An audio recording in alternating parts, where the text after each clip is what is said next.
কোন কোন দলের বট বাহিনী সেই বখাটে ছেলেদের কালচার এবং সংস্কৃতিকে ধারণ করে পপ কালচারের এটা ভয়ঙ্কর। বেগম খালেদা জিয়ার পুত্র কোন আগ্রাসী শক্তির কাছে যারা মাথা নত করেনি, তারেক রহমান নাগরিক স্বাধীনতা থাকবে, কথা বলার স্বাধীনতা থাকবে, কথা বলার স্বাধীনতার কারণে কেউ নিপীড়িত নির্যাতিত হবে না, এটা আমরা মনে করি। কিন্তু কথা বলার স্বাধীনতা মানে কি কারো উৎসাহ কাটানো, কারো বিরুদ্ধে অপপ্রচার করা, বিকৃত অপপ্রচার দিয়ে কারা দেয়? পাড়ার বখাটে ছেলেরা, যারা লেখাপড়া করে না, নোংরা মনের মানুষ, তারা সেই কাজ করে।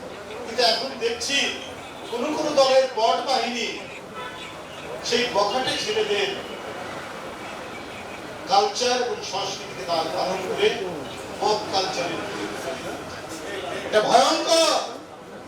গণতন্ত্রের বিরুদ্ধে, এটা গণতন্ত্র বিনাশী একটি বিষয়।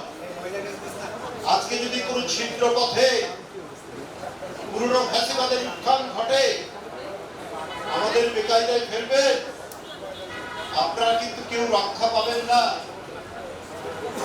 দেশের স্বাধীনতা সার্বভৌমত্ব তো যাবে, গণতন্ত্র তো প্রস্থানে চলে যাবে, তারপরে কি ভয়াবহ পরিণতি হয় সেটা আপনারা টের পাবেন। সুতরাং সময় থাকতে সাবধান হওয়া। দেশের সার্বভৌমত্ব স্বাধীনতা টিকিয়ে রাখা কঠিন ব্যাপার।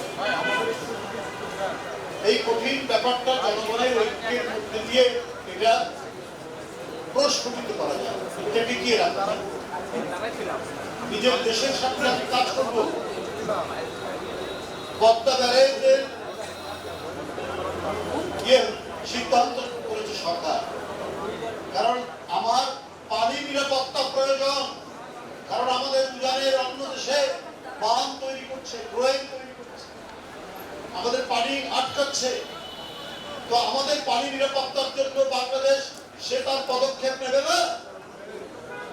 পদ্মা ব্যারেজ হলে পরে আমরা 113 কিলোওয়াট বিদ্যুৎ উৎপাদন এবং যশোর খুলনার দিকে যে নদীগুলো গেছে, পদ্মা নদী থেকে বিভিন্ন যে নদীগুলো, সেই নদীগুলো এখন মরে গেছে, মাজা হাজা হয়ে গেছে।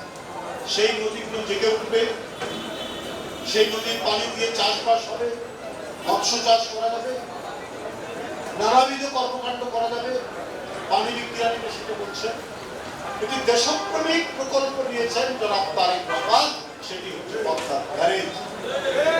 তারেক রহমানকে জিয়াউর রহমানের পুত্র, বেগম খালেদা জিয়ার পুত্র কোন আগ্রাসী শক্তির কাছে